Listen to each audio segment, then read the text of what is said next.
France Maghreb 2. Au programme de ce grand forum de ce 20 février avec la question du jour. Compte tenu des derniers événements et comportements antisémites, la France assiste à une crise majeure.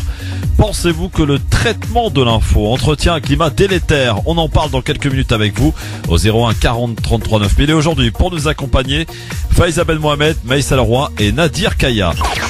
Les suites de l'affaire Benalla, première nuit en prison pour l'ex-collaborateur du président. Nous reviendrons sur ces nouveaux rebondissements. Le grand débat dans le LGF, vous le savez depuis lundi, chaque jour, les chroniqueurs mais aussi auditeurs sont mis à contribution en formulant leurs propositions que nous transmettrons à l'Elysée à l'issue de ce débat, c'est-à-dire après le 15 mars. C'est parti pour votre LGF, le grand forum, qui vous conduit et vous emmène jusqu'à 18h sur France Maghreb 2. Soyez les bienvenus. Merci d'être avec nous en direct sur votre radio France Maghreb 2, c'est le LGF, le grand forum, ravi de vous retrouver en direct jusqu'à 18h, nous sommes mercredi et nous sommes le 20 février, j'espère que vous allez super bien aujourd'hui. Jusqu'à 18h, vous allez avoir la possibilité, bien entendu, de pouvoir nous appeler, commenter l'actualité avec nous. Et aujourd'hui, une belle équipe composée autour de cette table. Pas tout à fait réellement, parce qu'il y en a une qui est de l'autre côté de la France, à Nice. Faiza Ben Mohamed, comment ça va, Faiza ? Ça va super, bonjour à tous, bonjour Christophe, auditrices, auditeurs, et je sais pas qui est en plateau aujourd'hui. Eh bien, Maïssa Leroy est en plateau. Bonjour Maïssa. Bonjour Faiza, bonjour tout le monde. Tu me t'entends, c'est bon? Tout va bien? Ouais, c'est bon, voilà, là j'entends, bon. T'as vu que j'entendais pas? Oui. Nadir Kaya aussi est avec nous, salut mon Nadir. Salut Christophe, bonjour à tous. Voilà, donc tout le monde est là, Faiza Ben Mohamed, Maïssa Leroy et Nadir Kaya. Comment ça se passe Nadir? On te voit partout, dis donc, en ce moment, la télé, tout ça, TPMP. Mais non! C'est tout? Bah oui, il était sur TPMP lundi soir. Ouais, il y a une erreur de casting, je sais pas. Avec Jérôme glissé. Rodriguez. Ouais, très sympa, franchement très sympa. Humainement super intéressant l'individu. Ouais. Ouais. Bon, et par contre, il y a un mec qui était avec toi là. J'avais un peu de mal à contenir mes nerfs. Hein. Qui? Antoven. Ouais, mais il est dans son registre, Christophe. Hein. Tu sais, quand on invite des gens par rapport à un sujet, on prend des profils et puis à partir de là, on fait l'émission. Hein. On la compose comme ça. Ouais. Bon, sinon t'étais content de ton passage? Bah le souci c'est que c'est toujours trop court par rapport au sujet, ouais. Et notamment par rapport aux banlieues et tout ce qu'on a à dire sur ce qui se passe. Donc on prend ce qu'il y a et puis on essaye de faire porter la voix des quartiers tout simplement. Faiza, tu l'as vu Nadir? Non, j'étais en extérieur, donc j'ai pas pu voir ça, mais voilà. il m'a prévenu en plus, donc je m'excuse. Bon, alors, eh bien aujourd'hui nous sommes au lendemain d'une grosse manifestation. J'avais failli employer un autre terme qui n'était pas approprié. Donc grosse manifestation, un mouvement donc hier soir dans toute la France. À Paris, les organisateurs nous annoncent 20 000 personnes. Oui, bon bah écoutez, c'est les chiffres des organisateurs. Après, j'allais dire après toutes ces journées qui se sont succédées depuis samedi finalement, où on nous annonçait ce mouvement hier soir, 20 000 personnes, ça me paraît pas beaucoup, moi je sais pas ce que vous en pensez, alors que la presse quand même n'a cessé de relayer cet appel, ce rendez-vous. Hier soir, place de la République, il y avait plus de politiques que de civils, peut-être, je sais pas. Et de médias. Et de médias, oui. Bizarrement, les policiers, quand ils font des calculs dans ce sens-là, ils sont très généreux. Évidemment. Alors ça, c'est les organisateurs qui ont annoncé ce chiffre. C'est pas les mais policiers. on n'a pas entendu J'ai pas une version entendu, différente de la police. Oui, bien sûr. Non, Bizarrement. d'habitude on a. Oui, d'habitude on a la version côté, organisateur, exactement. Et la version ministère, quoi. Exactement. Police. Et là, hier soir, il y avait que la version organisateur. Quoi qu'il en soit. Et puis c'était pas n'importe quel organisateur, c'était le Parti Socialiste. En plus. Qui sur cette thématique-là. Tous ceux qui ont fabriqué le racisme, quoi, qui l'ont entretenu. Non, mais c'est vrai, Nadir. T'as raison. Tous les constructeurs. Ouais. Tous les constructeurs Comme du pour la racisme, pollution. qu'on a su Exactement. utiliser en 83, notamment pour la marche pour l'égalité et la justice et contre le racisme. Et après qui a été récupéré par SOS Racisme. Travesti. Elle est travestie. Ouais, le terme il est. Ouais, elle a été travestie en marche des beurs. Juste. Ouais, osons ce terme. Voilà, le Parti socialiste qui essaye de se refaire des couleurs, quoi. Hein, voilà, parce qu'en ce moment ça va un peu mal depuis les fameux 6% présidentiels. Voilà. Bon, allez, bref, on va laisser donc le Parti socialiste de côté pour cette question que l'on vous pose aujourd'hui. Compte tenu des derniers événements et comportements antisémites, la France assiste à une crise majeure. Pensez-vous que le traitement de l'info entretient un climat quelque peu délétère? Oui, on peut se la poser cette question et on se la pose et vous y répondez avec nous sur Facebook France Maghreb 2, sur Twitter le grand forum FM2 et en nous appelant au 01 40 33 9000.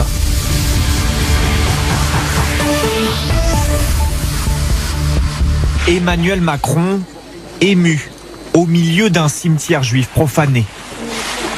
Je suis horrifié par ce geste qui vient le jour même où nous allons ensemble dire à quel point nous élevons contre l'antisémitisme. Ça ressemble à l'absurde bêtise. L'absurde bêtise. La bête immonde de l'antisémitisme a encore frappé, une fois de plus, une fois de trop. Nous devons dénoncer. Nous ne pouvons pas nous satisfaire de cette dénonciation, mais nous devons dénoncer. Nous allons le faire ce soir, à nouveau, avec beaucoup d'humilité dans ce que nous savons de l'impact de cette dénonciation, mais aussi avec beaucoup de détermination. Il ne faut pas se raconter d'histoire. À l'heure actuelle, l'antisémitisme, il passe en fraude sous les oripeaux de l'antisionisme. Je confirme que ceux qui aujourd'hui, dans le discours, veulent la disparition d'Israël sont ceux qui veulent s'attaquer aux Juifs. Lorsqu'on rentre dans le détail, la condamnation pénale de l'antisionisme pose d'autres problèmes. Qu'est-ce qu'il sera permis encore d'avoir une analyse géopolitique ou une appréciation politique de ce que fait par exemple l'État d'Israël, son gouvernement? Bon voilà, c'est une vraie question. Voilà, donc toutes ces effectivement déclarations qui se succèdent depuis samedi, depuis l'agression raciste, et j'emploie sciemment ce terme raciste vis-à-vis de Alain Finkielkraut, puisque lui-même le dit, je n'ai pas été traité de sale juif, mais de sale race. Qu'est-ce que vous voulez que je fasse quand on me tient des propos racistes? C'est lui-même qui le dit dans sa bouche, donc voilà, il ne sert à rien de faire de la surenchère. Quoi qu'il en soit, il est vrai que l'antisémitisme est présent et on le dénonce, et on a cessé de le dénoncer ici, on n'a attendu personne pour le faire. Quoi qu'il en soit, donc ce climat délétère là que l'on évoque aujourd'hui, que notamment les médias nous transmet comme ça depuis j'allais pas dire samedi, mais à chaque fois qu'il y a un événement en particulier. Est-ce que vous le constatez? Est-ce que vous le dénoncez? Eh bien oui, apparemment 88% pensent qu'effectivement il y a un climat délétère dû à la presse et aux médias. Sur Facebook, France Maghreb 2, 92% sur Twitter, le grand forum FM2. Qu'en pense Maïssa? Est-ce qu'il y a un traitement délétère? Est-ce qu'il y a une ambiance quelque peu malsaine? Mais bien évidemment, avec la propagande qu'on fait constamment, diviser pour mieux régner, ça permet finalement de nourrir le racisme ambiant et de finalement nourrir tous les partis un petit peu racistes. Ça veut dire que les antisémites vont se mettre, vont attaquer leurs cibles, les islamophobes vont attaquer leurs cibles. En fait, il y a trop de petits groupes, il y a trop de racisme, il y a trop de groupuscules, j'ai envie de dire. Et le problème, c'est que les médias ne sont pas justes. Il y a vraiment une propagande deux poids deux mesures. Après, j'ai pas envie de victimiser évidemment, mais je parle vraiment même du racisme négrophobe. Je parle du racisme islamophobie. On n'a jamais vu. T'as failli dire islamo-gauchiste, fais gaffe. Non, mais on n'a jamais vu de marche. Pour des musulmanes qui s'étaient fait agresser il y a quelques années parce qu'elles portaient un foulard dans la rue. Est-ce qu'il y a eu... Alors attends, il y a pas de problème, moi je vais me faire l'avocat du diable. Est-ce qu'il y a eu des organisations musulmanes qui ont appelé à marcher? Évidemment. Pas pour celui-là, mais dans le passé. Non, pour un événement justement auquel tu fais référence ou islamophobe par exemple. Prenons un acte islamophobe important qu'il y a eu, et il y en a eu plein. Alors, moi si je peux me permettre, Nadir, vas-y. Quelques années, parce que j'avais suivi l'affaire de près du côté d'Argenteuil, les 4-5 femmes qui étaient voilées, qui s'étaient fait agresser, dont une qui s'était fait balafrer et lyncher à coups de pied par des skinheads. Ouais. On avait réussi avec différents réseaux de la communauté des quartiers populaires et de la communauté musulmane à rassembler plus de 1000 personnes devant la mairie d'Argenteuil.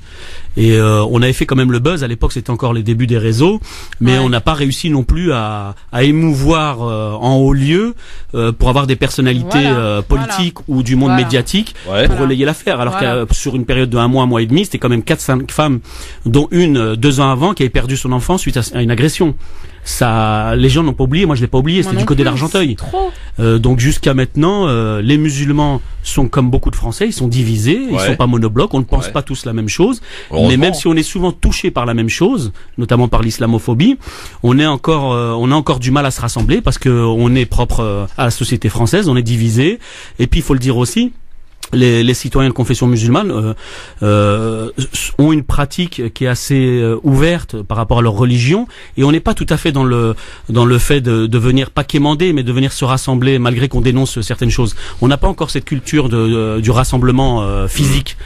Oui, c'est vrai que c'est propre, au niveau de la communauté, parce qu'on est quand même des millions. Il y a des millions de Français entre 5 aujourd'hui. Et 6 millions, oui. Et je te dirais même plus, mais bon, je pense que les chiffres sont biaisés, parce que pour pas affoler l'opinion publique française.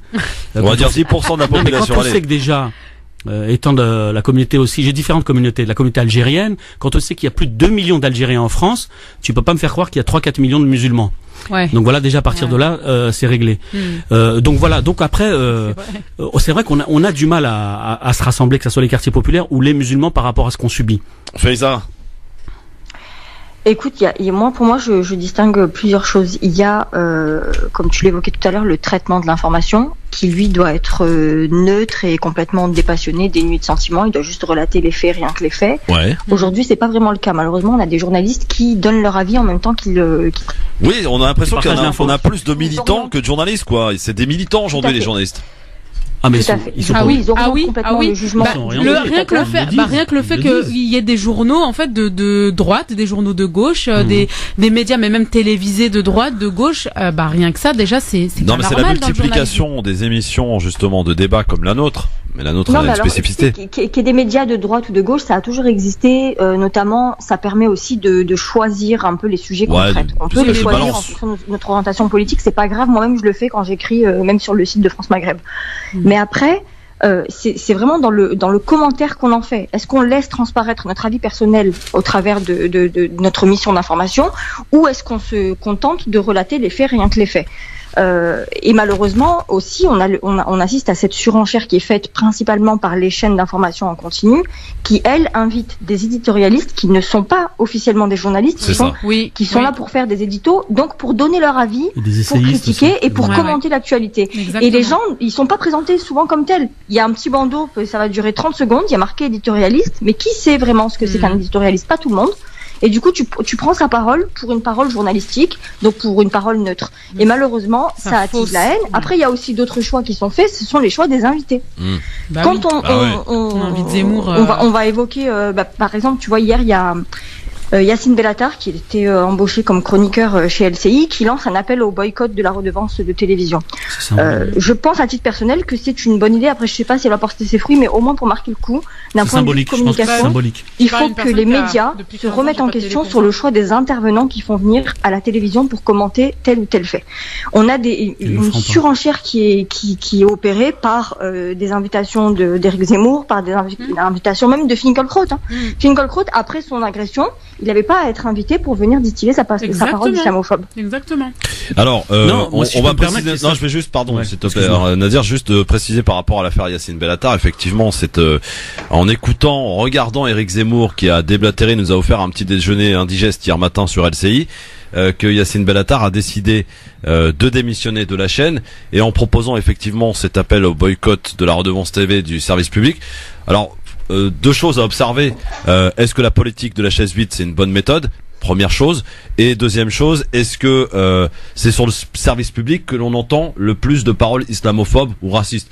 Pas sûr, vraiment. Mais il y en a, hein. Ça veut pas dire que voilà, LCI, LCI, LCI, BFM TV, quand même, ils ont, je pense, plutôt surtout BFM TV et CNews, qui pour moi ont la palme d'or pour le coup, de tout ce que. Pour le coup, eux, ils ont absolument, je pense même pas me tromper en disant qu'il y a zéro diversité sur leurs intervenants. Bon, hier soir, Yacine Bellatar était invité, mais c'était juste parce qu'il a été excellent d'ailleurs hier soir, vraiment bien. LCI, il a été très bon. Ah ouais. Après, c'est vrai qu'LCI a embauché, il y a Rokhaya Diallo qui permet d'apporter un peu une parole dissidente, et c'est tant mieux.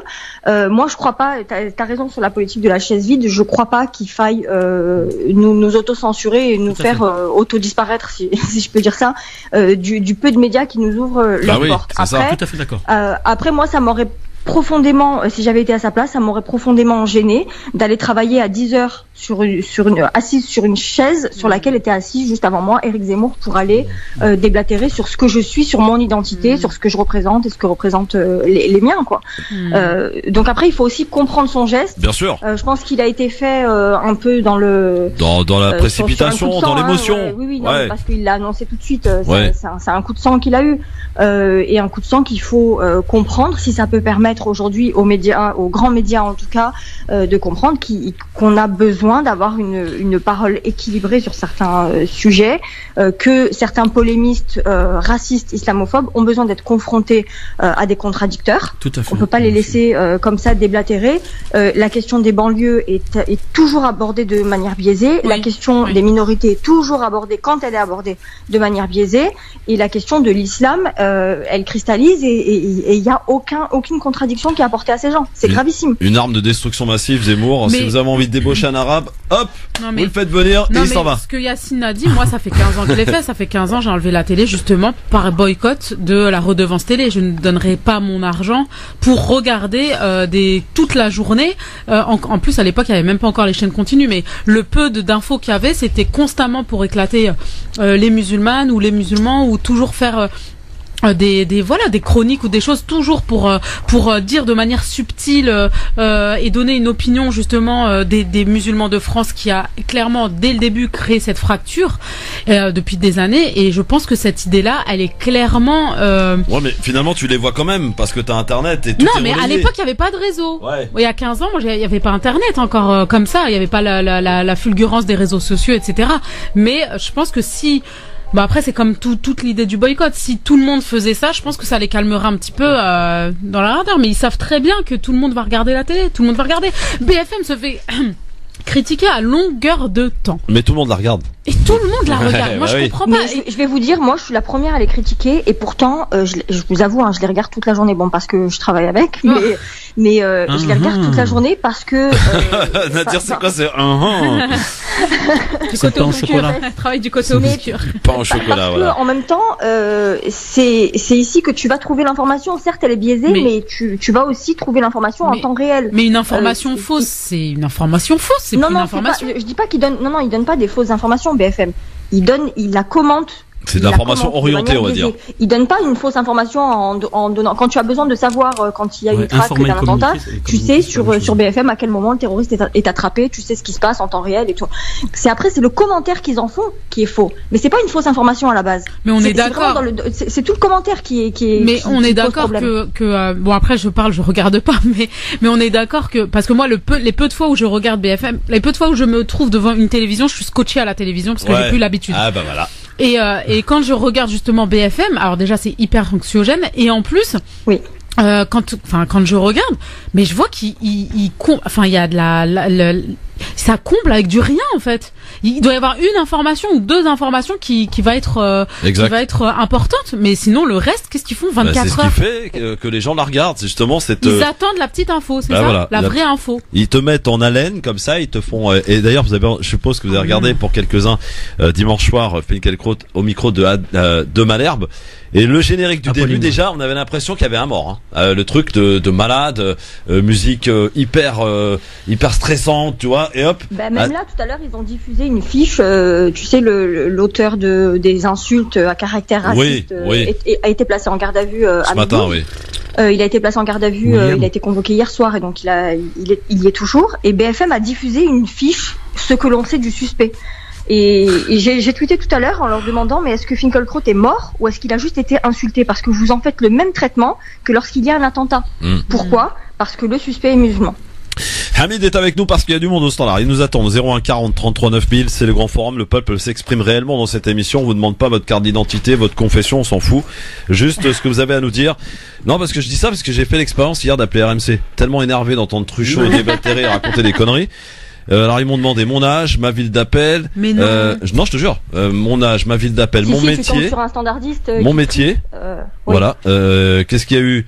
Et puis après on m'a pris mon numéro de téléphone. On m'a dit écoutez, on vous rappelle si vous êtes machin. Je dis c'est pas la peine de me rappeler. Non, c'était juste pour voir. Merci.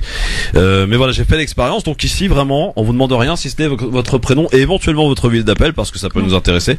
Hamid, bonjour. Il nous appelle lui Damien. Bonjour Hamid. Bonjour Christophe. Bonjour à toutes et à tous. Je confirme ce que tu viens de dire. Je suis passé déjà sur RMC et sur d'autres radios.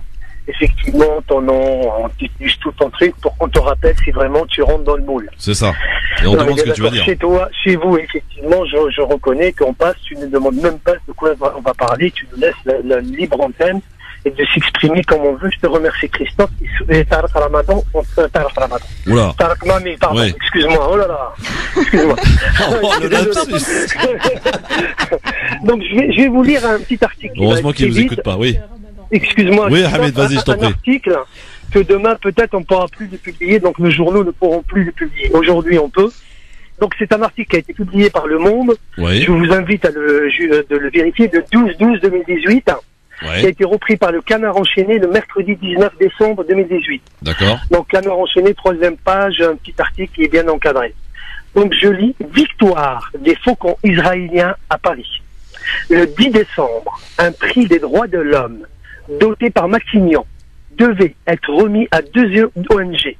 L'une israélienne, Beit Salam, donc la maison de la paix, et l'autre palestinienne, Al-Haq. Donc, Al-Haq, c'est le... Pardon. Al-Haq, c'est la vérité. Merci beaucoup. Nicole Biloubé, la ministre de la Justice, devait honorer de sa présence cette petite réception. Mais elle est partie en courant sous le fallacieux prétexte d'une surcharge de travail. Et le Premier ministre n'a dépêché aucun secrétaire d'État pour la remplacer. Les pressions du gouvernement israélien et des organisations juives de France, comme l'a confirmé Le Monde du 12/12, ont abouti à ce beau résultat. Au Quai d'Orsay, nombre de diplomates, dont certains pro-israéliens, ont regretté que l'Élysée et Matignon aient baissé pavillon.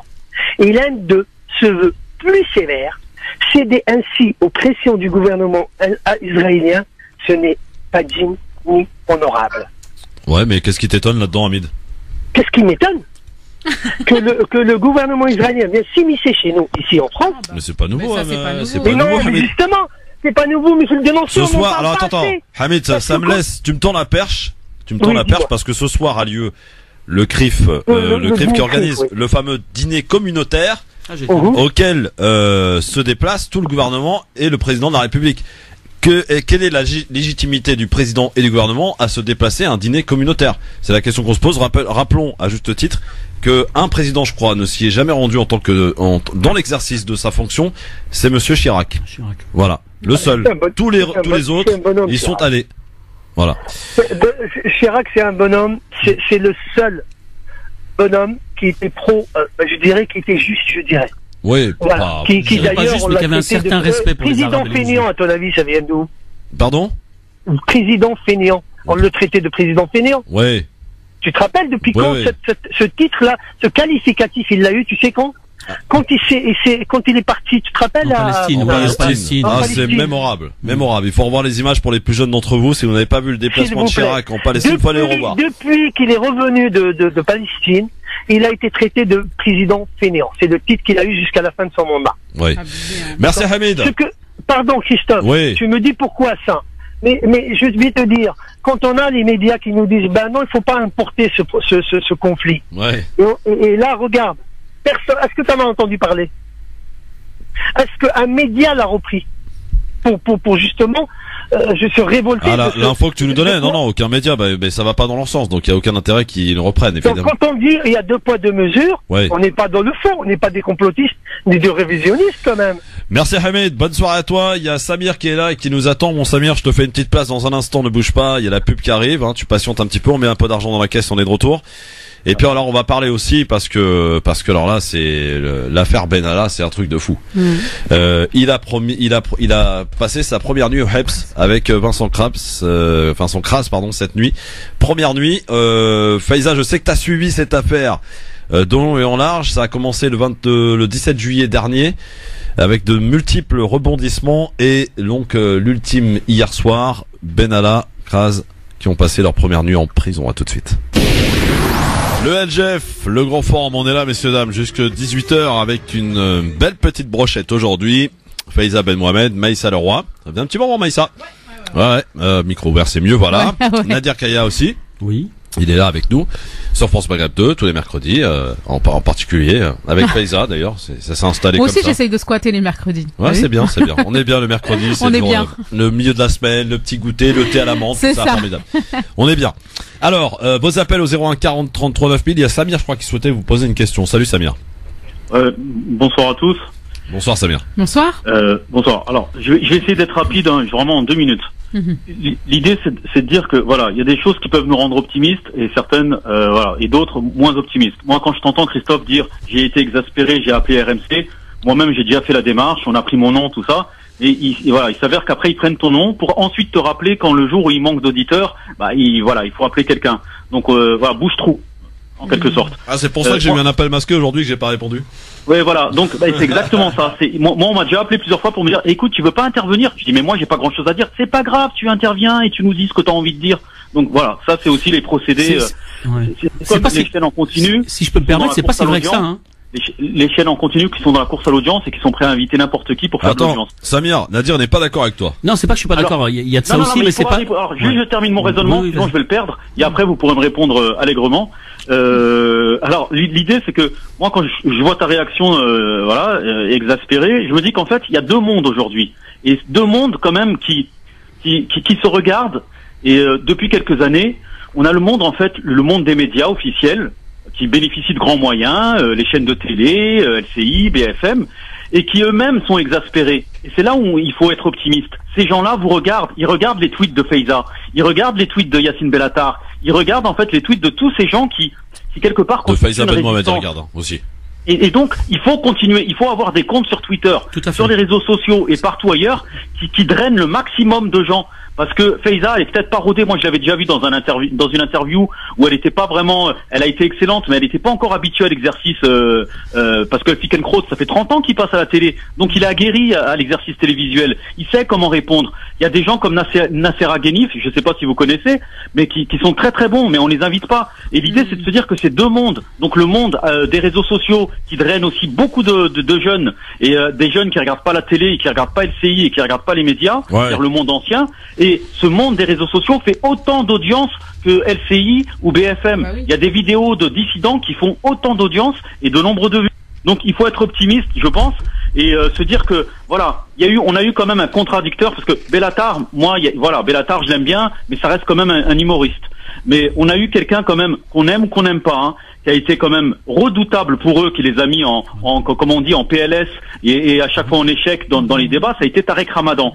Donc Tarek Ramadan, on n'en entend plus parler, mais ça a été le seul, ou en tout cas un des seuls, à vraiment constituer un contradicteur, même face à Zemmour, de taille, et qui les a mis en échec. Et lui, il n'a pas fait la politique de la chaise vide, Samir. Il n'a pas fait la politique de la chaise vide. Tarek Ramadan, il a affronté tout le monde, il n'y a pas de souci. Ah non, mais là, quand on regarde ses vidéos, tout le monde lui reconnaît, tout le monde lui reconnaît ses capacités d'argumentation. Un talent il a été excellent, un talent, mais on l'a éliminé. Ou il s'est éliminé tout seul, voilà. Présomption d'innocence, pour l'instant, il n'y a pas eu de jugement. Donc la question, c'est qui sont les contradicteurs aujourd'hui qu'on peut. Alors voilà, après, l'idée c'est de former des contradicteurs. Je sais pas comment. Il y a peut-être des gens qui sont très très intelligents, très forts, qui peuvent à un moment donné être invités ou ou émerger. On va dire Faiza notamment. Je pense à Faiza. Je pense que dans quelques années, ça peut être quelqu'un de très, ou même dans quelques mois, ça peut être une personne qu'on peut. Même tout de suite aussi. Tout de suite, tu la connais pas, Faiza. Quand elle dégaine, attention. Voilà. Donc elle a le script facile. Voilà, c'est tout ce que je voulais. Bon, Samir. On évoquait ça tout à l'heure au moment de la publicité. En antenne, on en parlait, Samir. On en parlait hors antenne parce que c'est vrai que la politique de la chaise vide, moi je suis pas du tout fan. Tu sais, des fois quand je suis invitée, la dernière fois que j'ai été invitée sur un plateau télé, c'était Thierry Ardisson qui m'a invitée sur C8, son émission du samedi, où je savais que j'allais être en face d'Alexandre Devecchio, journaliste au Figaro, pour évoquer la question de l'islam en France. Je sais que c'est un sujet hyper épineux, et quand j'en parle autour de moi, tout le monde me dit non, n'y va pas. Et après, je me suis dit, quel genre de personne je serais à critiquer toute la journée, via mon compte Twitter, les invitations qu'il y a dans les médias et le manque de pluralisme et le manque de paroles dissidentes. Si moi, le jour où on m'invite, parce que c'est suffisamment rare pour être souligné, le jour où on m'invite, je me défile. Qu'est-ce que ça voudrait dire? Donc j'y suis allée tout en pensant qu'il était tout à fait possible que je me fasse dégommer. Il faut quand tu vas dans un truc comme ça, tu peux aussi tomber dans un piège. Ce jour-là, ça n'a pas été le cas. Alhamdoulilah, ça s'est bien passé. Ouais. Mais il y a des fois où, quand tu vas à une émission de télévision, je veux dire, nous, on n'est pas issus du monde de la communication. On n'a pas reçu de formation de porte-parole ou de choses comme ça. Moi, je veux dire, mes prises de parole publiques, je m'y suis formée un peu toute seule, quoi. Donc c'est un petit peu compliqué. Alors autant c'est bien parce que t'as ce côté de spontanéité et de trucs où je vais forcément parler avec mon cœur, mais d'un autre côté aussi, je prends toujours ce risque de me faire massacrer. Et je me dis, qu'est-ce qui va se passer le jour où je vais me faire massacrer? Est-ce que je voudrais y retourner? Parce que ça va m'arriver, un jour ou l'autre, je vais tomber sur quelqu'un de plus costaud que moi qui va me manger. Mais ça, c'est le jeu. Mais qu'est-ce qui va se passer quand je pourrais plus y aller, quand je voudrais plus y aller, que j'aurais pu... Ouais, Nadir, vas-y, je t'en prie, parce que toi aussi t'es habitué à cet exercice d'aller dans les médias, Nadir. Toi, tu ne pratiques pas la politique de la chaise vide, en l'occurrence. Ouais, et puis moi je connais mes limites, mais bon, tu sais, quand on regarde ces gens-là depuis 20 ou 30 ans, qui sont soi-disant des élites, des intellectuels, et qui tiennent des propos violents comme ça, moi franchement, il y a plus de complexe. Après, c'est sûr que l'idéal, si on peut trouver des personnes, et il y a des personnes qui se forment dans les quartiers populaires et ailleurs depuis longtemps, et il y en a de plus en plus qui commencent à accéder aux grands médias malgré tout. Ça, c'est une réalité. Deuxièmement, je pense qu'il faut pas avoir de complexe parce qu'on est dans l'urgence. Nos enfants ont besoin de nous voir à la télé. Quand je dis nous voir, c'est-à-dire de s'identifier à des gens comme nous pour être aussi intégrés dans la société. Parce que ça a été un vrai problème depuis des années. On nous a reproché de ne pas être intégrés parce qu'on nous a pas intégrés politiquement, socialement, mais aussi on nous a pas intégrés médiatiquement. Ça, c'était un vrai problème. Aujourd'hui, grâce aux réseaux sociaux, ça s'ouvre par la force, si vous voulez. On n'a pas été invité, mais on s'invite parce que c'est le jeu des réseaux sociaux. Mais que ça soit Faiza ou d'autres, moi je les invite parce que nous dans les quartiers populaires on fait des actions. Moi il y a 2 axes au niveau de l'association Banlieue Plus de quartier, c'est ce qu'on fait sur le terrain avec d'autres associations depuis des années. Mais aujourd'hui ça va tellement vite et c'est tellement violent et la situation est tellement catastrophique qu'il faut aussi passer par le biais de la communication. Quitte à être face à des experts, des gens qui ont l'habitude, mais il y a beaucoup de Français aussi qui sont lassés de ces discours-là et qui préfèrent avoir un discours sincère, peut-être pas structuré ou suffisamment développé intellectuellement, mais honnête. Parce que l'honnêteté, moi je suis convaincu qu'elle peut toucher le cœur de n'importe qui dès l'instant où c'est sincère. Après, ces gens-là, même s'ils sont intelligents, l'intelligence n'empêche pas la méchanceté des propos racistes. Tu as raison, et ça me fait penser d'ailleurs, t'es toujours là, Samir.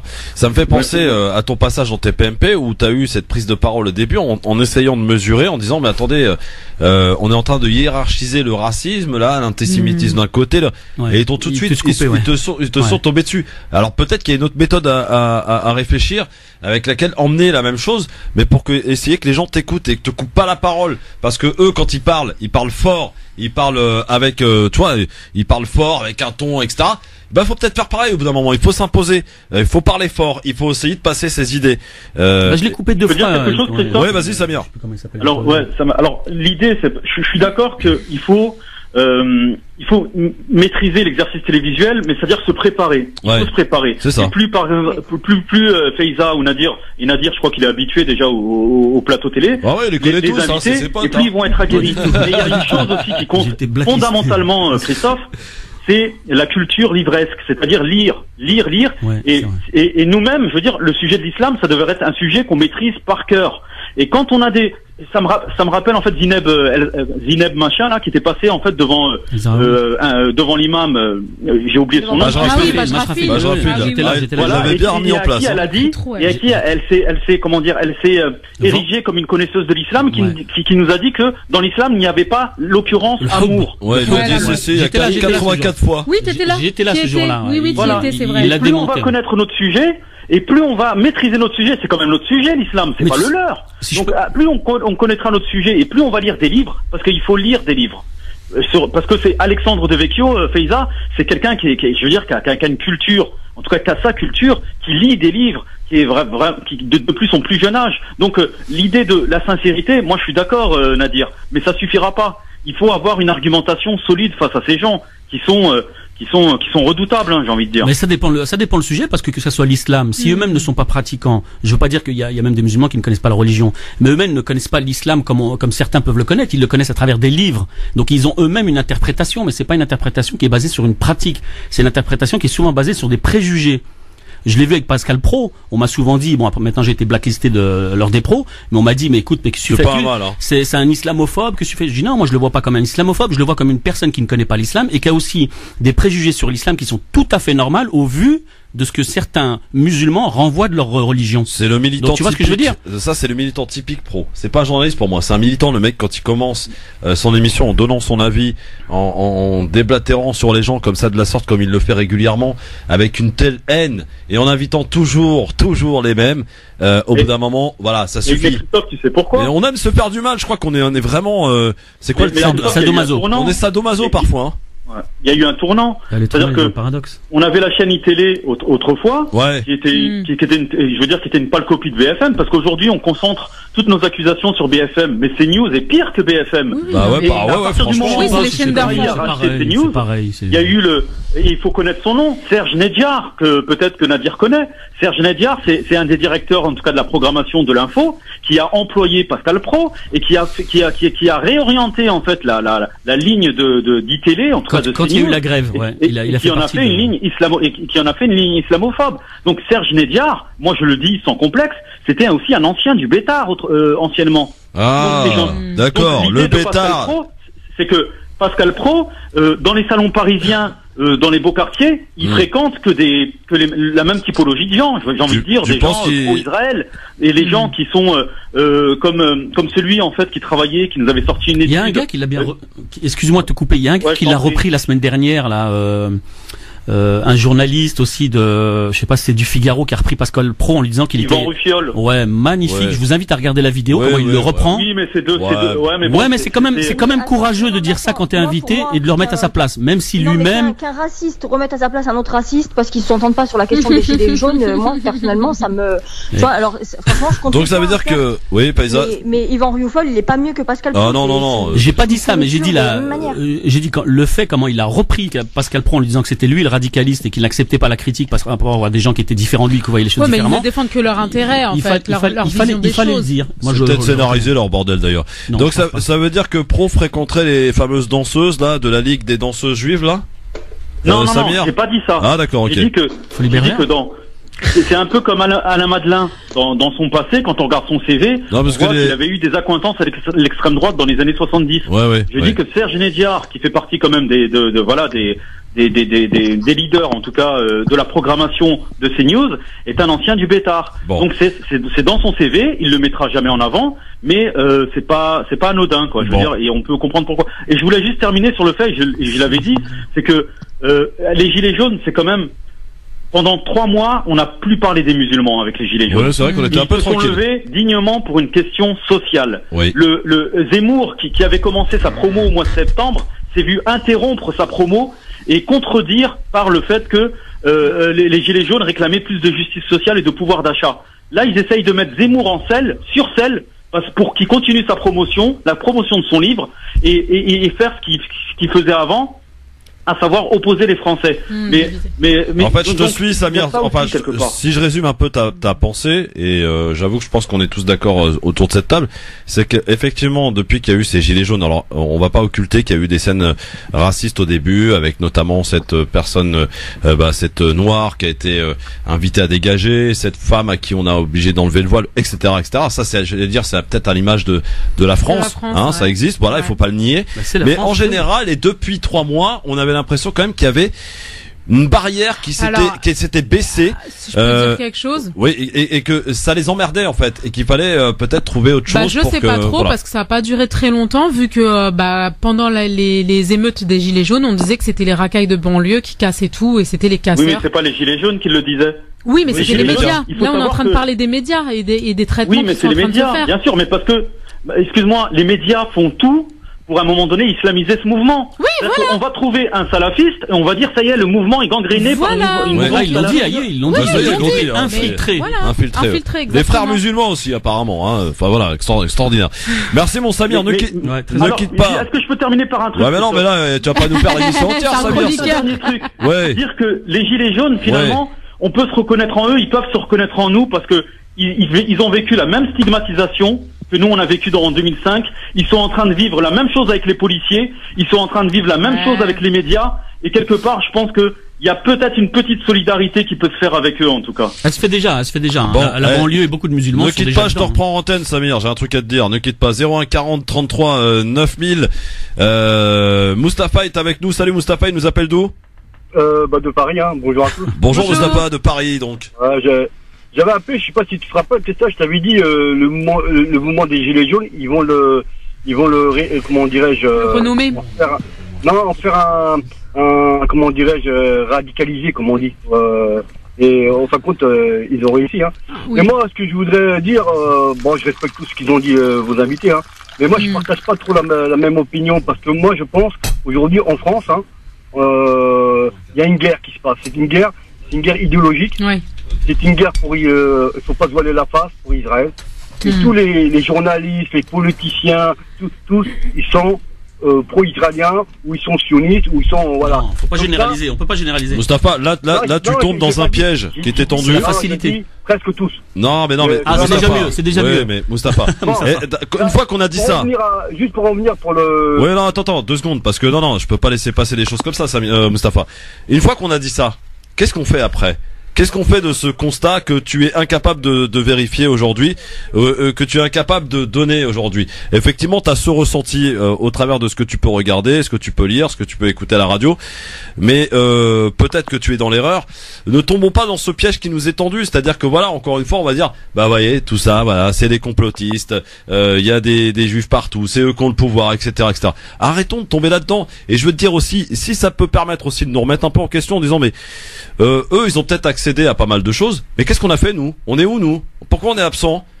Pourquoi on n'a pas les grands postes? Pourquoi ceci? Pourquoi cela? Il faut aussi se poser les questions. Alors c'est vrai qu'on nous a pas facilité la chose, c'est vrai. On nous a pas offert, j'allais dire, cette porte ouverte. Mais rien n'interdit, et on en connaît autour de nous, des gens brillants qui ont accédé à des hauts postes et qui viennent de quartiers populaires. Nadir, il y en a.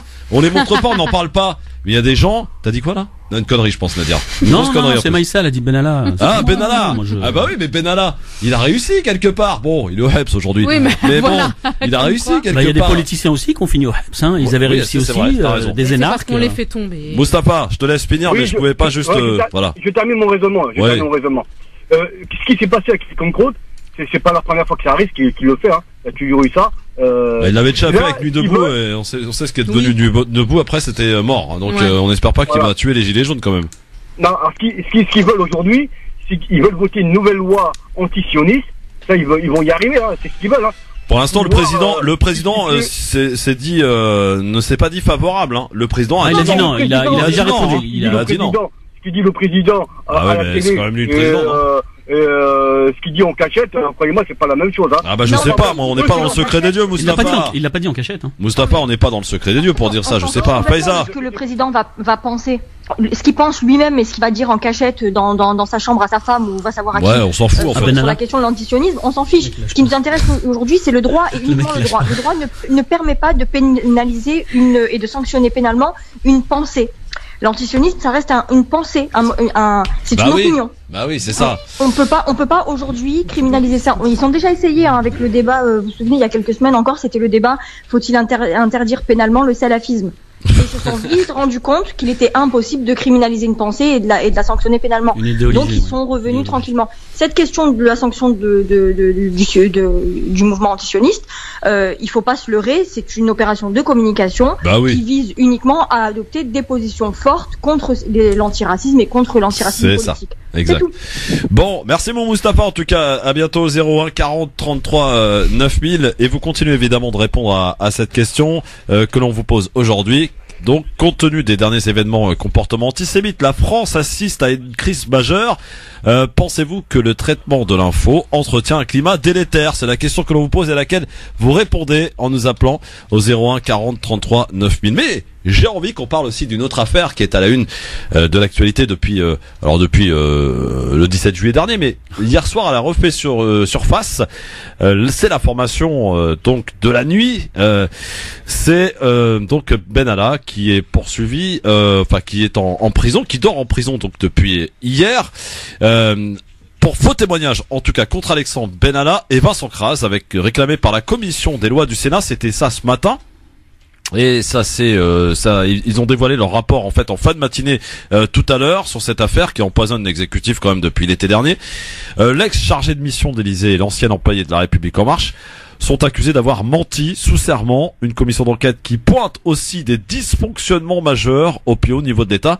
Je vous propose d'écouter un extrait. Donc Philippe Bas, qui est le président des Républicains de cette commission, qui s'est exprimé tout à l'heure. La sécurité du président de la République a été affectée, que de nombreuses erreurs ou anomalies et défaillances ont été constatées, sanctions insuffisantes au départ, justice tenue à l'écart, permis de port d'armes irrégulier, port d'une arme par M. Benalla en présence du président de la République, non-respect des règles de déontologie sur les conflits d'intérêts, maintien en possession de M. Benalla d'un téléphone crypté, de passeports diplomatiques ou de services qui n'ont pas été récupérés, absence d'instruction donnée à la police de l'air et des frontières de ne pas permettre à M. Benalla de sortir au moyen de ses passeports diplomatiques ou de services. Cela fait tout de même beaucoup. Ça fait beaucoup pour Philippe Bas, donc, qui est le président des Républicains de la commission des lois du Sénat. C'était ce matin. Faiza, ça a beaucoup bougé depuis hier soir, hein. Alors écoute, il faut distinguer deux choses. Hein. Le placement sous écrou d'Alexandre Benalla, qui est intervenu hier soir, est complètement indépendant à ce rapport qui a été rendu public ce matin par le Sénat et qui concerne du coup pas le côté judiciaire de l'affaire Benalla, mais surtout le côté institutionnel. Le Sénat était mandaté pour mener une enquête sur les éventuelles défaillances, les failles au sein même de l'appareil d'État et qui mettent en péril la sécurité du président de la République, la sécurité même de l'État. Benalla, hier, il est placé sous écroux pour avoir vraisemblablement violé son contrôle judiciaire qui lui interdisait formellement d'entrer en contact avec Vincent Kras, avec qui il est co-accusé et également mis en examen depuis le 22 juillet dernier pour les violences commises sur les manifestants le 1er mai. Là, son avocate a lancé une procédure en référé-liberté pour demander à ce qu'il soit immédiatement libéré. Elle considère qu'elle a toutes les garanties de représentation de son client, c'est-à-dire qu'il a plus de passeport de toute manière puisqu'il les a rendus. Il est, en tout cas, il garantit qu'il sera là pour les prochaines audiences et qu'il n'y a aucune raison légitime que l'État le maintienne en détention, sauf que le juge a considéré qu'il y avait un risque de concertation des deux co-accusés pour pouvoir cacher, dissimuler en tout cas la vérité, notamment dans l'affaire des contrats russes. Moi, je pense que il est très possible que Alexandre Benalla soit libéré dans les prochains jours, parce que tout simplement les enregistrements qui ont été diffusés par Mediapart le 31 janvier dernier et qui font état de ces discussions entre Vincent Kras et Alexandre Benalla n'ont pas été authentifiés et Alexandre Benalla les conteste. Donc on n'a pas vraiment la preuve que ce soit de vrais enregistrements et dans un doute, même si le doute est vraiment minime, dans le doute, on peut pas priver un homme de sa liberté sans avoir de certitude. Est-ce qu'on remet en cause les enregistrements, justement? Alors, beaucoup, j'entendais à la radio, à la télé ce matin, dans les différentes émissions. Oui, de toute façon, la justice, quand ça l'arrange, elle prend en compte les enregistrements, puis quand ça l'arrange pas, elle en tient pas compte. Alors, est-ce qu'il faut en tenir compte? Parce qu'on entend bien quand même les deux personnes parler entre eux. Est-ce que le fait, justement, que ça a eu lieu dans un endroit privé, est-ce que Mediapart, normalement, devrait donner ses sources? Il y a une multitude de questions en tout cas, et là décidément la justice a décidé en tout cas d'en tenir compte de ces fameux enregistrements, donc c'est un petit peu ennuyant pour la dette. Alors c'est pas qu'ils tiennent compte des enregistrements, ils tiennent compte de leur existence, mais ils tiennent pas compte pour l'instant du contenu. Pour l'heure, là ils sont pas mis en examen pour avoir conclu des contrats russes de l'interdiction parce qu'ils exercent une mission auprès de l'Élysée, donc ils ont cette interdiction d'aller travailler en plus avec un oligarque d'une puissance étrangère. C'est quelque chose qui est interdit. Il n'est pas mis en examen pour ces faits. Pour l'instant, il a été écroué parce que il est rentré en contact avec son co-accusé et que son contrôle judiciaire lui interdisait ça. Il aurait pu vraiment s'éviter ce truc-là. Après. Sur le reste, est-ce que la justice va prendre en compte le contenu des enregistrements? On le saura dans les prochaines semaines, sachant que Mediapart est protégé. Mediapart, ils ont le droit de bénéficier au même titre que tout le monde du droit et de la protection de la presse. La protection des sources, c'est quelque chose qui est inaliénable. Ouais. Et Mediapart ne révélera pas les noms de ses sources. Qui a effectué les enregistrements, on ne sait pas. Qui les a diffusés, on ne sait pas. Qui leur a transmis, on ne sait pas. On le saura vraisemblablement jamais. Dans un instant, on en reparle avec vos 01 40 33 9000 à suivre le zapping et à suivre le grand débat. Oui, parce qu'on fait le grand débat, ma chère Maïssa aussi, ici dans le LGF. Mais à notre manière, on récolte les doléances des auditrices et auditeurs, ainsi que les vôtres, hein, chroniqueurs. Vous êtes invités à nous en donner quelques-unes quand même. Et on promet en tout cas de les relayer après le 15 mars à l'Elysée. On est en train d'obtenir un rendez-vous avec un chargé du cabinet du président. Restez avec nous, le grand forum, c'est dans un instant sur France Maghreb 2.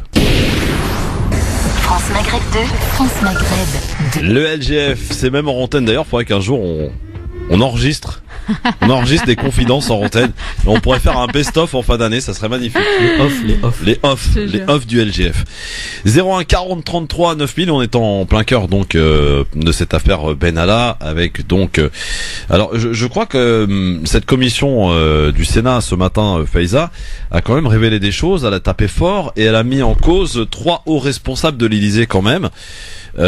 Philippe Bas, qui est donc le président de cette commission, qui a parlé tout à l'heure, révélé des choses et qui a demandé en fait à ce que soit cette affaire soit portée devant la justice, quoi. Le fait qu'il ait menti par exemple devant la commission, devant le Sénat, on rappelle que c'est pénalement condamnable cette histoire.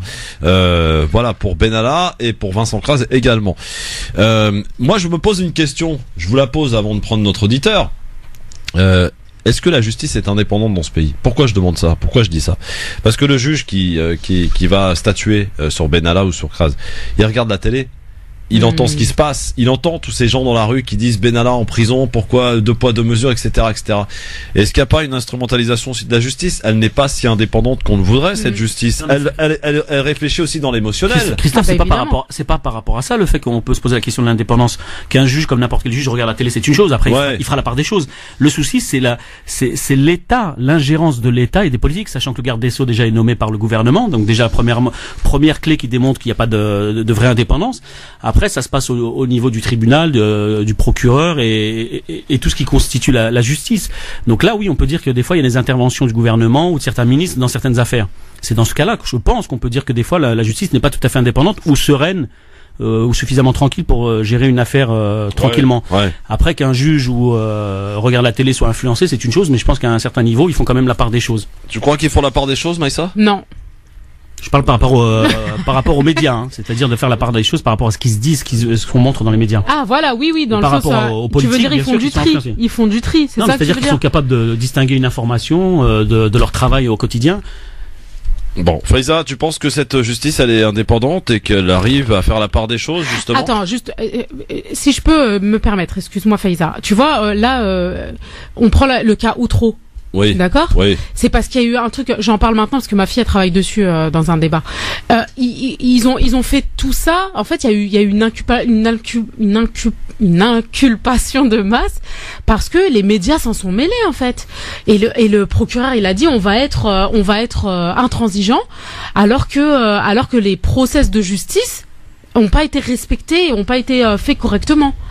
Et donc là, ça prouve que finalement médias et justice, c'est quand même un dangereux. C'est plus de la pression. Je pense qu'ils ont plus eu la pression que des influences en leur dictant ce qu'il fallait faire exactement dans cette affaire Outreau. Oui, dans cette affaire Outreau et dans d'autres affaires, on sait pas en fait, on sait pas parce qu'il y a des choses qu'on sait pas aussi. Le juge a aussi un cœur, il ressent des choses, il peut-être il réagit à l'émotionnel, Faiza, je sais pas, un petit peu d'ailleurs comme les journalistes aussi, hein, on fait leur procès, mais il est difficile parfois de parler d'une information et de transmettre, j'ai envie de dire, l'inverse de ce que l'on pense. C'est compliqué aussi, Faiza, ça.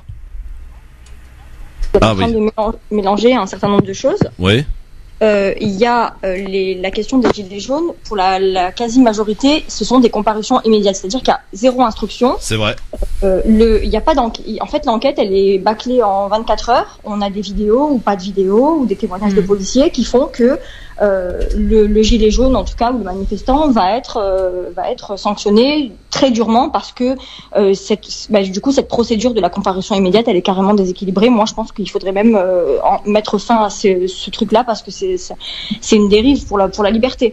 Après, pour le cas d'Alexandre Benalla, une instruction qui va vraisemblablement durer encore pendant des mois et des mois, voire même des années. Oui. Il est inculpé dans 5 affaires. Il y a les contrats.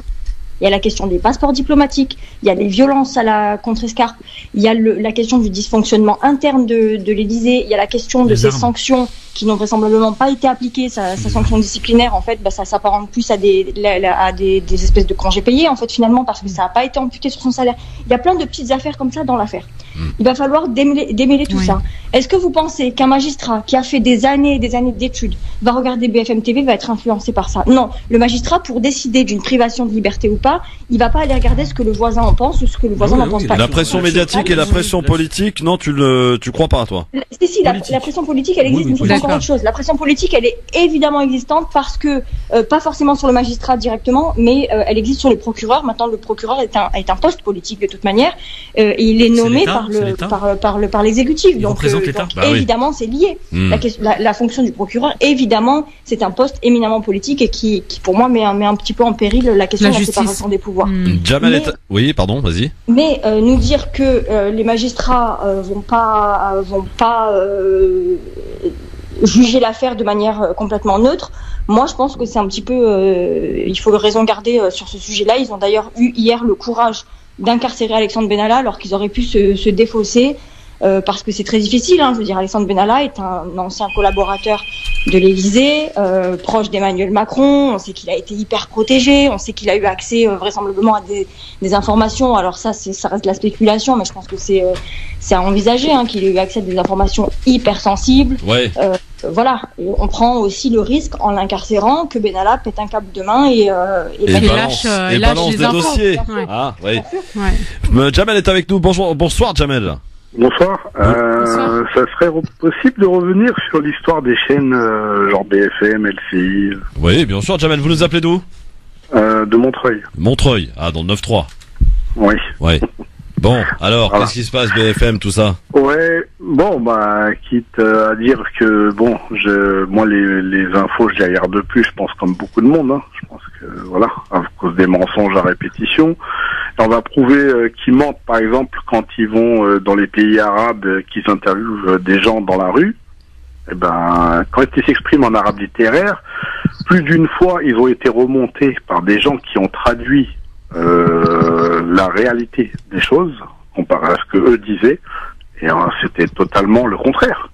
C'est rien que là déjà, et même pour le chantage à l'antisémitisme, comme ils font là, comme Besancenot, comme il s'est fait remonter une fois là sur France 2.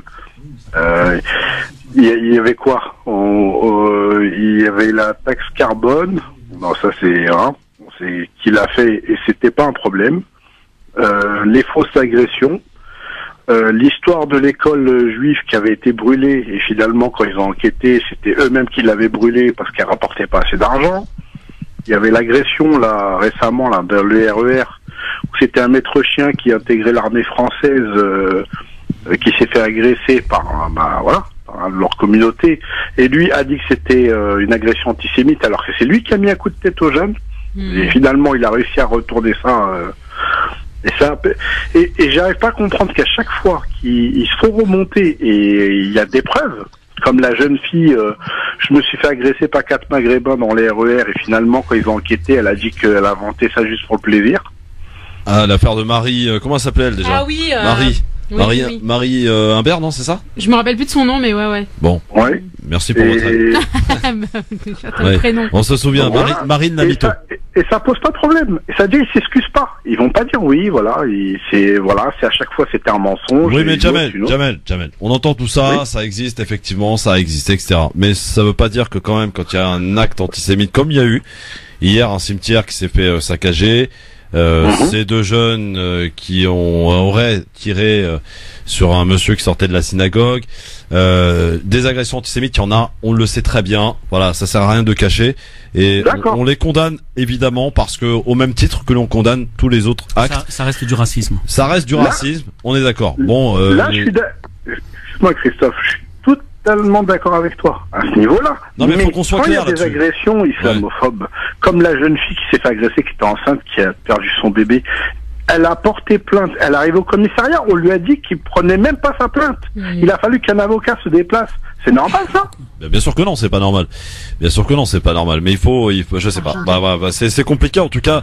Il faut, moi ça me gêne en tout cas le fait de hiérarchiser le bon, le mauvais racisme. Moi, je pense que ce qu'il faut hiérarchiser, c'est la manière dont la justice prend la chose, la manière dont c'est traité. C'est ça qu'il faut hiérarchiser et pas l'acte, l'acte criminel entre guillemets. Tu vois, c'est pas le racisme ou voilà, c'est de l'antisémitisme, l'islamophobie, la négrophobie, non, ou de l'homophobie. Voilà, c'est un acte qui n'a pas à avoir lieu parce que c'est un être humain et qu'on n'a pas à attaquer une personne parce qu'elle a des origines différentes et basta. Mais après il faut que la justice derrière elle fasse son travail pour que justement les gens ne sentent pas cette injustice et se disent oui mais quand c'est un tel là, donc moi-même je vais faire justice pour ça. Finalement c'est qu'un retour de flamme en fait. C'est parce que la justice fait pas son travail correctement. Merci Jamel en tout cas pour ton appel. À très bientôt. Mais c'est vrai que bon, on a connu ce genre d'affaires, effectivement, des agressions qui se sont avérées finalement être à l'inverse. D'ailleurs, c'est comme ça me fait penser à Mireille Knoll. Mireille Knoll, vous vous souvenez de la mobilisation? Et à juste ça me dit titre. quelque chose. Bah oui, cette vieille dame qui avait été par son voisin. Et ils ont tout de suite, sans qu'il y ait la moindre enquête déjà terminée, parlé d'un acte antisémite. Et il s'avère, et là les médias ont été extrêmement silencieux, il s'avère que ce n'est pas un acte antisémite, c'est un crime crapuleux. Exactement, voilà. Exactement. Donc on a monté la mayonnaise, l'acte antisémite, etc. Ça avait fait déplacer, vous vous en souvenez, beaucoup de monde dans les rues. Christophe, moi si je peux me permettre par rapport aux musulmans, je vais revenir là-dessus. Il faut pas qu'on tombe dans le piège de dire voilà, les juifs sont traités d'une certaine façon, donc quelque part il faut être jaloux. Non, je pense que non mais dans le sens où voilà, il y a un traitement qui est différent, on le sait très bien. Après il y a un passage à l'histoire qu'il faut comprendre par rapport à la France et notamment aux Juifs et tout ce qu'ils ont pu subir, et ça on le comprend aisément, il n'y a pas de souci là-dessus. Mais c'est qu'aujourd'hui ils n'ont pas le monopole de la souffrance, pardon de te le dire Nadir. Non, j'ai pas dit ça, mais je te dis par rapport à l'histoire, il y a des choses, tu vois. On a l'impression en entendant juridiquement, il y a un truc qu'il faut savoir, juridiquement, ils ont réussi à mettre en place la notion d'acte antisémite. Donc, de faire le distinguo entre racisme et antisémite. Bien sûr, évidemment. C'est ce qui fait qu'aujourd'hui, moi le premier, on se sent un peu lésé, on se dit comment c'est possible. Mais ça, c'est le rapport à l'histoire. Donc ça, c'est pas un souci. Aujourd'hui, le souci, c'est que les Français demandent de la justice à tous les niveaux. Et c'est ça qu'il faut qu'ils comprennent, que ce soit les médias, les politiques et d'autres personnes. Si on veut vraiment chercher la cohésion nationale aujourd'hui, dans l'urgence où on est par rapport à tous les feux qui sont allumés un peu partout, c'est de mettre en place une justice qui soit transparente dans un premier temps et qui soit juste. Et qu'après que les Français prennent leur part de responsabilité aussi, parce que Léon dit nous pas, on va pas s'en sortir avec ça. À un moment, il faut être modéré, il faut être dans la réflexion, mais il faut être aussi militant. Faiza, un petit mot avant d'accueillir Monji qui nous attend depuis Marseille. Apparemment, il y a un truc qui se passe à Marseille ce soir. Faiza? Ouais, qu'est-ce qui se passe à Marseille? Bah justement, on va le savoir alors. Attends, Monji. Salut Monji. Bonsoir Faiza, bonsoir Christophe, bonsoir l'ami. J'ai pas retenu le nom. Maïssa. En plein préparatif pour l'événement. Alors c'est quoi l'événement, Monji? Voilà. Pardon? C'est quoi l'événement? Vas-y, balance la sauce. Au MPG. On organise avec les UFP, les non-juifs pour la paix, et un groupe qui s'appelle Esqual. C'est un groupe de militants antifascistes et pro-palestiniens, conduit par Fadila. On organise une manifestation contre toutes les formes de discrimination, toutes les formes de l'antisémitisme, l'islamophobie, la homophobie. En fait, on veut plus hiérarchiser les choses comme vous l'avez dit tout à l'heure. Ouais. On veut juste que ce soit qu'on est tous des humains et on souffre tous de la même façon. Voilà. Et c'est à l'initiative d'ailleurs de les non-juifs pour la paix que la coordination contre la racisme et l'islamophobie s'est rejoint au mouvement pour organiser cet événement ce soir à 18h30 au Réformé en haut de la Canébière. Voilà, c'est un appel à tous les Marseillais, venez nombreux parce que en fait notre manifestation, notre rassemblement, c'est un rassemblement pour dénoncer toutes les injustices d'où qu'elles viennent et être aux côtés de tous les victimes, quel que soit leur bord, si on peut parler ainsi. D'accord. Donc ce soir à 18h30, rappelle-nous le lieu, Monji. Alors ce soir à 18h30 en haut de la Canébière au Réformé. Voilà, on vous attend nombreux et venez parce que là il n'y a pas de hiérarchisation dans le truc et surtout pour dénoncer la manipulation et l'instrumentalisation de ces événements tragiques pour des fins politiques, et on voit bien que chacun est venu hier avec son agenda. Merci Manji. Donc ce soir 18h30 au Réformé en haut de la Canebière. Tu connais Faiza, hein? C'est chez toi un peu. Ouais. Oui. Et puis c'est plus chez moi, mais ouais. Non, Nice, c'est pas. Ouais, tranquille quoi. Bon, allez, on passe au zapping maintenant. Le pire ou le meilleur de la télé, ça tombe bien, Maïssa, elle a pas de télé, on fait séance de rattrapage. Voilà. Allô quoi. C'est comme si je te dis, t'es une fille, t'as pas de cheveux. Par exemple, dans ce collège à Creil, 3 jeunes filles musulmanes. Elle n'est pas voilée parce qu'elle est libre. C'est ça la République. Aujourd'hui, on a des branleuses à 12 ans qui vous donnent des leçons. Il y a des nègres américains qui étaient pour l'esclavage. Hein. Elles sont l'étendard du pouvoir religieux. Va dormir pendant au moins 24 heures. Je suis pas venue ici pour souffrir, ok? Eh bah ouais, il est mortel ce jingle. Je l'aime beaucoup ce jingle, je le kiffe. Ouais. Alors dans le zapping, pour commencer, une question qui fait débat. Faut-il supprimer les privilèges des anciens présidents? C'est une question qui revient notamment dans le mouvement des Gilets jaunes. Chirac, Nicolas Sarkozy et François Hollande. À l'image de ce dernier qui a installé ses nouveaux bureaux rue de Rivoli au cœur de Paris, la République fournit d'abord de l'immobilier à ses anciens présidents. Un appartement de fonction, ainsi qu'un véhicule et 6 000 € bruts de dotation mensuelle cumulable avec d'autres indemnités. Les anciens présidents ont aussi droit à des collaborateurs, 7 plus 2 policiers au minimum, les 5 premières années après avoir quitté l'Élysée. Ensuite, le nombre passe à 3. C'est l'un des avantages que des députés de la majorité, épousant les doléances entendues dans les débats, seraient prêts à réformer. Il faut bien sûr que nos présidents de la République aient une retraite correcte. C'est aussi quand même l'honneur de l'État que de traiter correctement ses grands serviteurs. Mais qu'on n'ait plus le sentiment que certains avantages puissent s'apparenter à des privilèges. C'est aussi ça la République et c'est aussi ce que nous demandent les Français. En 2016, le budget total consacré aux anciens présidents a atteint 9,6 millions d'euros, soit 0,003% du budget de l'État. Alors quand on entend ça, est-ce qu'il faut supprimer les privilèges faits aux anciens présidents, Maïssa? Moi je pense qu'il faut diminuer les privilèges, vraiment les diminuer pour de vrai, parce que là c'est indécent. C'est combien ils ont 6 000 € bruts par mois de j'ai pas entendu. Ouais, chauffeurs, ils ont tout un deux policiers, 7 collaborateurs de fonction. Ouais. Ça veut dire toute la Bureau vie en fait. Ouais. Bureau, non mais oh. Il n'y a pas que les présidents, il y a aussi des premiers ministres, et certains ministres aussi de l'intérieur qui ont un statut particulier comme ça. Non mais c'est trop. Non pour moi c'est trop, vraiment. Bon. Faut diminuer. Non moi je pense. Oui, bah Nadir, je pense complètement, vu la situation dans laquelle on est aujourd'hui, qu'il faut absolument abolir ce genre de privilèges et remettre à plat les choses. Effectivement, de par leur statut, ils peuvent avoir ce qu'on appelle une retraite correcte, mais j'aimerais bien aussi que les Français, de façon générale, aient aussi un salaire correct et pour les retraités, une retraite correcte. Là, on n'est plus à l'heure des privilèges, c'est fini la monarchie. On est en pleine situation catastrophique en France, donc il faut remettre tout à plat. Après, c'est sûr qu'on a souvent idolâtrer le modèle scandinave, on peut pas se mettre à cette image, à ce niveau-là, c'est pas possible parce que c'est aussi une question d'histoire. Mais je pense qu'on peut trouver un juste milieu entre le modèle scandinave et la réalité française. Non, mais on prend le modèle scandinave que quand ça arrange. Ou allemand, mais il y a le modèle allemand. Parce qu'on met pas du tout dans l'éducation le modèle scandinave, alors que si on mettait dans l'éducation à son appartement, son mari a le même statut là aussi. Et je pense qu'il y a plein de choses à revoir à ce niveau-là, et ne serait-ce aussi en termes d'image vis-à-vis des Français. Faiza, est-ce qu'il faut supprimer les privilèges faits aux anciens présidents? Non, je vais encore me faire l'avocat du diable, mais je pense qu'il faut, s'agissant des... Al-Shaitan. Comment? Ce qui me gêne surtout, c'est le cumul des retraites.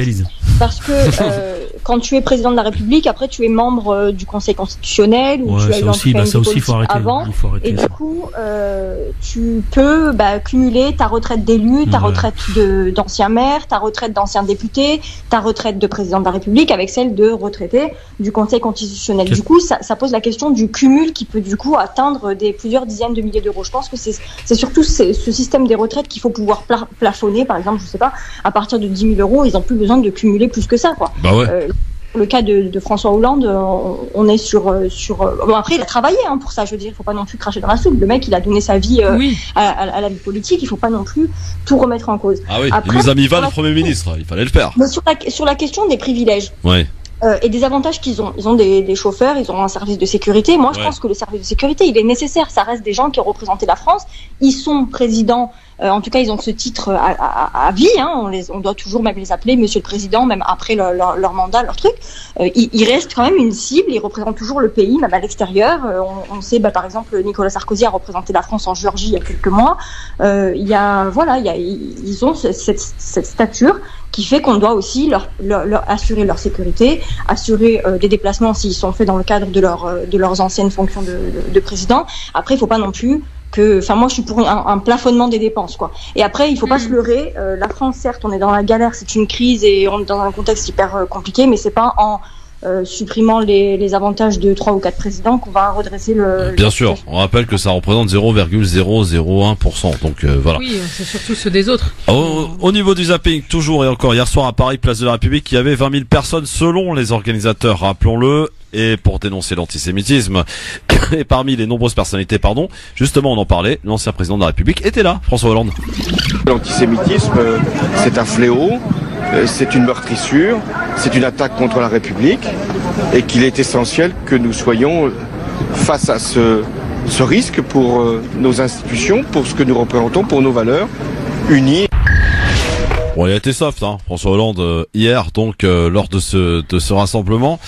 Autre personnalité aussi qui a réservé la suspense jusqu'à la fin, c'est Jean-Luc Mélenchon qui avait lui préféré Marseille dans sa circonscription pour cette manifestation qui a rassemblé également pas mal de monde du côté de Marseille. Jean-Luc Mélenchon.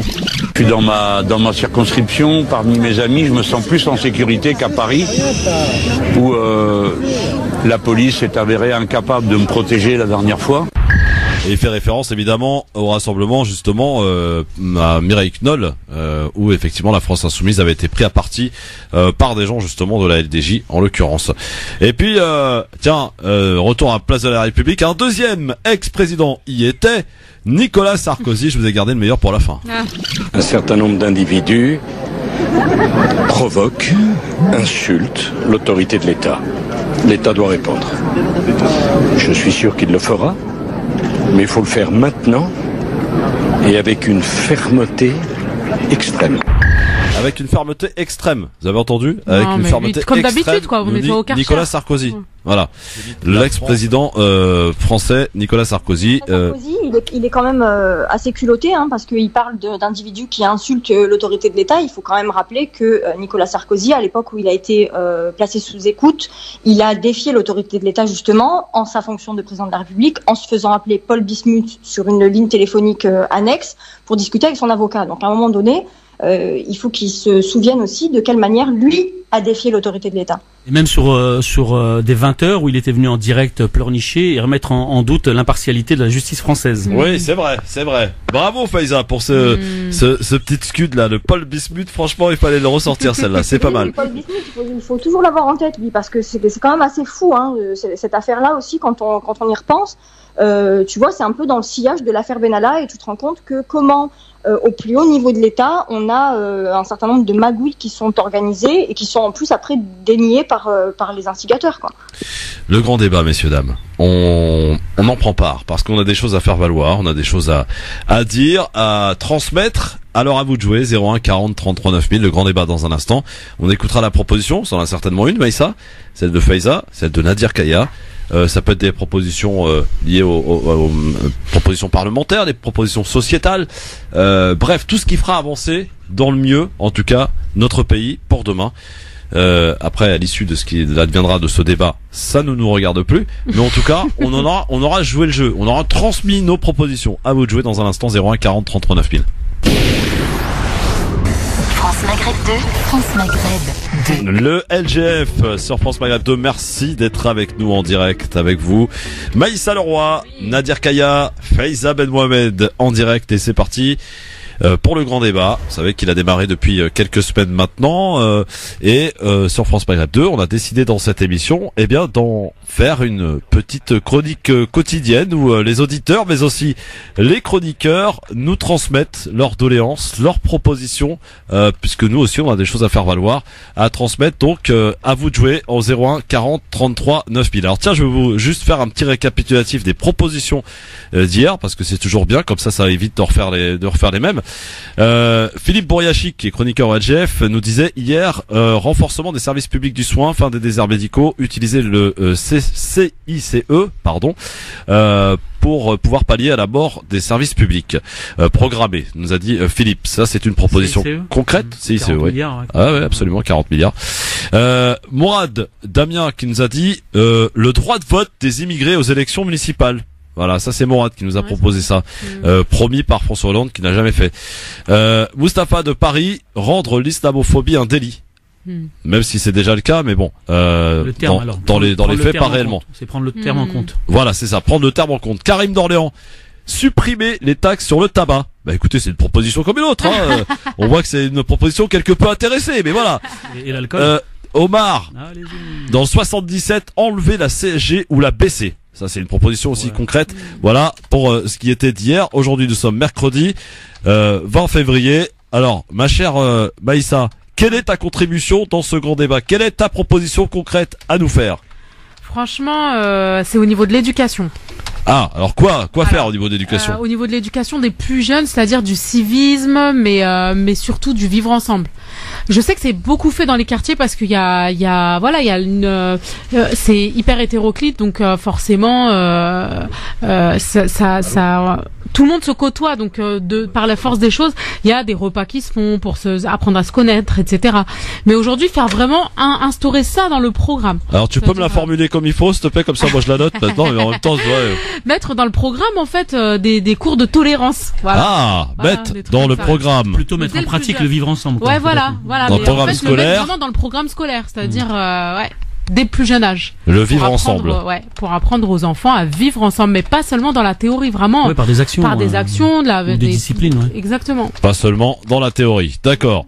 Mon cher Nadir. Ah, moi j'en ai plein. Hein. Ah bah non, tu nous en donnes une, tu nous en donnes Je vais pas faire une première qui peut se faire. Après, c'est aux fonctionnaires et aux fonctionnaires de mettre ça en place, mais c'est très simple. C'est le revenu de minimum de dignité pour nos paysans, parce qu'ils sont la base en France. Bah oui. Et sachant qu'aujourd'hui, que tu as des paysans qui n'ont pas de revenus, d'autres qui vivent avec 700 €, d'autres avec 900, et un paysan sur 3 ou un agriculteur un agriculteur tous les 3 jours se suicide en France. Ouais. Donc une réalité de mettre en place tout simplement un minimum de revenus dignité qui serait de 1500 € par paysan ou agriculteur. Ouais. Ça, c'est une action concrète. Ouais. Bon, très bien. Ils vont être ravis, les agriculteurs qui t'écoutent. Il faut être solidaire, il n'y a pas que la banlieue. Ah non, mais c'est clair. Faiza Ben Mohamed, la proposition de madame. Alors, moi je voudrais revenir sur une promesse de François Hollande qui n'a jamais été tenue, l'instauration du récépissé de contrôle d'identité. Ah ouais, c'est pas mal ça. Alors ça c'est bien. L'instauration du contrôle du récépissé. Pour éviter. François Hollande, il avait fait campagne dessus pour sa présidentielle 2012 en draguant les quartiers populaires, et ensuite Manuel Valls l'a enterré définitivement en 2014 en disant que ce sera jamais. Mais Valls aussi avait dit qu'il allait le mettre en place, mais il est revenu là-dessus, hein, parce qu'il était en contact avec plein d'associations de quartiers là-dessus sur cette question-là. Et... Bon, alors la formulation exacte, Faiza, c'est le récépissé de contrôle d'identité. Récépissé de contrôle d'identité. Les Anglais font ça. En gros, c'est quoi? C'est quand il se fait contrôler une fois, il sort un récépissé, il dit je me suis déjà fait contrôler, tu me fous la paix. Voilà, c'est canon ça. Eh oui, c'est très bien. Contrôle d'identité. Voilà, ça c'est une proposition concrète là aussi. Bravo Faiza. Alors, du côté du standard, qu'est-ce que ça donne? On a qui avec nous? Bonsoir. Il est où là? Allô? Ah mais il est parti. Bon, il avait une proposition qui nous rappelle 01 40 33 9000. Je rappelle qu'on joue le jeu parce que on va transmettre toutes ces propositions que vous nous faites une fois traitées bien sûr et réorganisées, réordonnées.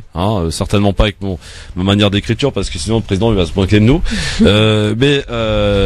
Donc on remettra, alors pas au président en personne. Faut pas croire qu'on va aller voir Macron et lui dire nous on sommes France Maghreb, on va remettre. Non, on va aller voir quelqu'un du cabinet à l'Élysée. On va leur remettre directement les propositions des auditrices, auditeurs et des intervenants, à savoir les chroniqueurs. Allô, bonsoir, qui est avec nous? Et bonsoir Christophe. Bonsoir, quel est votre prénom, cher monsieur? C'est Ali de Palaiseau. Bonsoir Maïcha. Bonsoir. Bonsoir Faiza. Monsieur Ali. Bonsoir Faiza, bonsoir. Bonsoir, je vous entends. D'accord. J'ai oublié. Oh là là. Nadir. Mohamed. Oh purée, je l'ai oublié, Nadir. Bah alors. Dis-moi, Nadir. Bravo, bravo. Pas de souci. Alors. Écoute, Christophe, je sais pas si ça va passer, mais moi c'est la réforme du service national, tu vois. Puisqu'il est passé un mois. c'est pour les binationaux. Ouais, c'est-à-dire qu'une fois qu'il a fait son service militaire ici, il peut pas le refaire ailleurs, même s'il y a un appel d'un autre pays. Il faut un accord bilatéral là. Ouais. Après, c'est des accords avec les pays en question, ça. Mais c'est vrai que c'est un problème important. Non, c'est un problème. Notamment sur la question du service militaire obligatoire même pour les binationaux. Par exemple, je pense notamment à l'Algérie.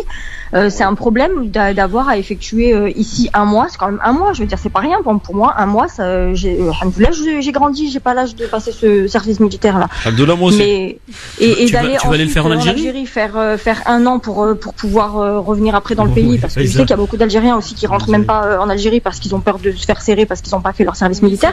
C'est compliqué c'est fini cette époque. J'ai vu que le Maroc en parlait là. Apparemment, c'est en discussion au Maroc en ce moment. Oui, au Maroc aussi, mais je sais pas ce qu'ils ont tous avec ce patriotisme aggravé. Je sais pourquoi, je comprends pas pourquoi ils font tout ça.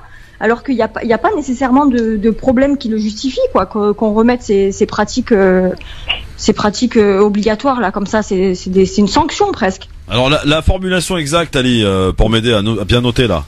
Bah, c'est-à-dire que on prend l'exemple des. Non, prends pas d'exemple. Formule-moi un truc bien. Formule-moi. Le problème, c'est que c'est franco-israélien. Par exemple, il est là, il fait son service militaire. Quand il est appelé là-bas en état de guerre, il y va, quoi.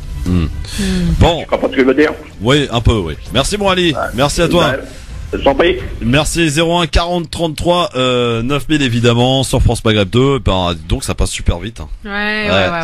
Et ouais, ça passe vite. C'est la bonne compagnie, c'est ça. C'est ça, voilà. Faiza Ben Mohamed, merci beaucoup. Merci à tous, bonne soirée. Merci, bonne soirée. Je sais pas quand est-ce que je reviens, mais à plus, quoi. Comment ça, je sais pas quand est-ce que je reviens, Faiza? C'est quoi ce truc là? Je sais pas quel jour, parce que je peux venir demain ou vendredi aussi. Ah bah super. Ah ouais, d'accord. Tu me réserves la surprise. Demain, il y a du monde. Demain, il y a Yasser Louati, il y a qui d'autre? Philippe Bouriachi et il y a Gamel Labina, un mec qu'on va découvrir demain. Et vendredi, il y a Anissam Ziti, donc il y a de la place vendredi. Comme ça, si tu veux dealer ta place maintenant, vas-y, hein. Hop, c'est pris. Ça marche. Allez. C'est noté pour vendredi, allez go. Bon, allez go. Maïssa, merci beaucoup. Avec plaisir. Bonne soirée à toi. Merci à vous. Bonjour à toute ta petite tribu. Ouais. Hein. Merci Nadia. Que des filles, on rappelle. Ouais. 4. Le pauvre. Ton mari. Oh non, il est chouchouté. Ah ouais. Ah, mais tu te rends compte qu'à partir de 3 filles, c'est le paradis assuré si Maïssa fait son travail correctement. Skip. Donc tu vois, c'est une miséricorde. Hein? Les gens qui ont 2 garçons, ils vont où après? Ils sont foutus. Ils sont foutus, Maïssa. T'es foutu. Ah ouais, t'es cuit. Voilà. Oui. Bon, merci beaucoup mon Nadir. Pas de télé de prévu là. Tu fais ta promo en même temps, tiens.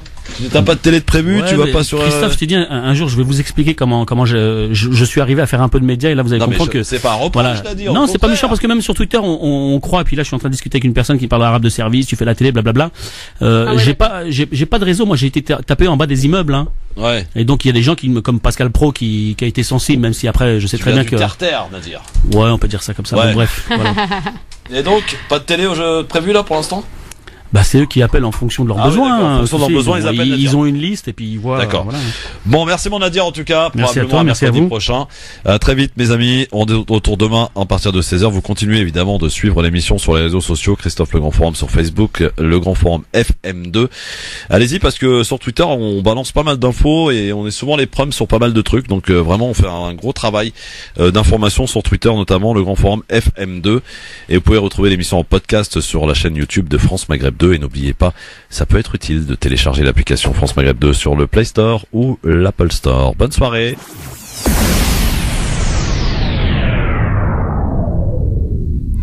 Merci d'écouter France Maghreb 2, 18h01. Et c'est Benoît Grossin pour l'actualité. Bonsoir Benoît.